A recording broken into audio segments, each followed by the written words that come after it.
Guys Prashanth ನರಸಿಂಹಂಗೆ ಹೆಂಗೆ ಅನ್ಬಿಡೋದಾ. So hey guys, welcome back to my new video ಅಂತ ಹೇಳ್ತಾ ಬೆಳಗ್ಗೆ ಎದ್ದು ಸೀದಾ ನಮ್ಮ ಪಯಣ ನಮ್ಮ ಕಾಲೇಜಿನ ಕಡೆ. ಆಲ್ರೆಡಿ ಟೈಮ್ ಆಗ್ಬಿಟ್ಟಿದೆ. ನಮ್ಮ ಜೀವನ ನೋಡಿದ್ರೆ ಸೈಕ್ ಮಾಡ್ತಾನೆ ನಮ್ಮ ಬುಜ್ಜಿ ಇಲ್ಲವನು. ನಮ್ಮ ಜೀವನ ನೋಡಿದ್ರೆ ಆಡಿ ರೋಲ್ ಮಾಡ್ತಾನೆ. ಟೈಮ್ ಆಗೋಗೈತೆ, ಬೇಗ ಎದ್ದಿದ್ಯಾ ಅಂತ.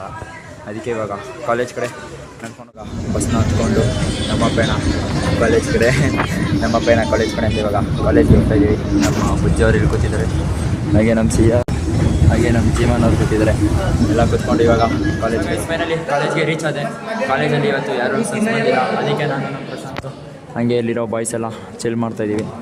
ಓಕೆ, ಬಂದ್ರೆ ಗಾಳಿ ಬೀಸುತ್ತೆ, ಇನ್ನು ನರಸಿಂಹ ಬಂದ್ರೆ ಕಾಲೇಜ್ ಫುಲ್ ನಡುಗುತ್ತೆ. ಏನಂದ್ರೆ ಚೇತನ್ ಎಲ್ಲ ಆಚೆ ಹೋಗಿದ್ದು, ಅವನದು ಫೋನ್ ಸಿಕ್ತು ನಮಗೆ. ಅದಕ್ಕೆ ನಾವೇನು ಮಾಡ್ತಾ ಇದೀವಿ ಅಂದರೆ ಅವ್ನ ಫೋನ್ನ ತೊಗೊಂಡು ಅವ್ನಿಗೆ ಪ್ರ್ಯಾಂಕ್ ಮಾಡೋಣ ಅಂತ ಇದ್ವಿ.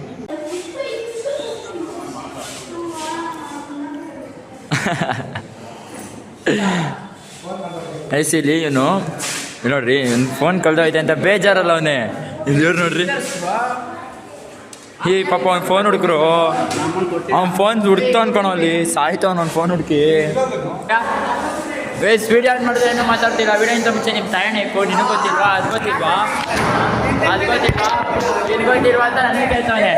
ಏನು ಸೊ ಗೈಸ್, ಹಂಗೆ ಕಾಲೇಜಿಂದ ಸೀದಾ ಮನೆಗೆ ಬಂದುಬಿಟ್ಟೆ. ಯಾಕಂದರೆ ಅಲ್ಲೇನೋ ವೀಡಿಯೋ ಮಾಡೋಕ್ಕಾಗಲಿಲ್ಲ. ಅಲ್ಲೇನಾಯಿತು ಅಂದರೆ ನಾವು ನಮ್ಮ ಹುಡುಗಂದು ಫೋನ್ ಎತ್ಕೊಂಡ್ಬಿಟ್ಟಿದ್ವಿ.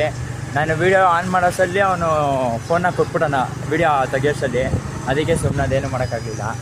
ಸೊ ಗೈಸ್, ಹಂಗೆ ಇವಾಗ ನಾನು ಸ್ವಲ್ಪ ಕೆಲಸ ಎಲ್ಲ ಮುಗಿಸ್ಕೊಂಡು ಸೀದಾ ಮನೆ ಕಡೆ ಹೋಗ್ತಾಯಿದ್ದೀವಿ. ಹಾಗೆ ನನ್ನ ಅನಿಸಿಕೆ ನಿಮಗೆ ಈ ವಿಡಿಯೋ ಇಷ್ಟ ಆಗಿರೋ ಲೈಕ್ ಮಾಡಿ, ಶೇರ್ ಮಾಡಿ, ಕಮೆಂಟ್ ಮಾಡಿ, ಫಾಲೋ ಮಾಡೋ ಮಾತ್ರ ಮರಿಬೇಡಿ ಅಂತ ಹೇಳ್ತಾ ಆದಷ್ಟು ಬೇಗ ನೆಕ್ಸ್ಟ್ ಬ್ಲಾಗಲ್ಲಿ ಸಿಗ್ತೀನಿ ಗೈಸ್. ಟೇಕ್ ಕೇರ್, ಬೈ ಬಾಯ್.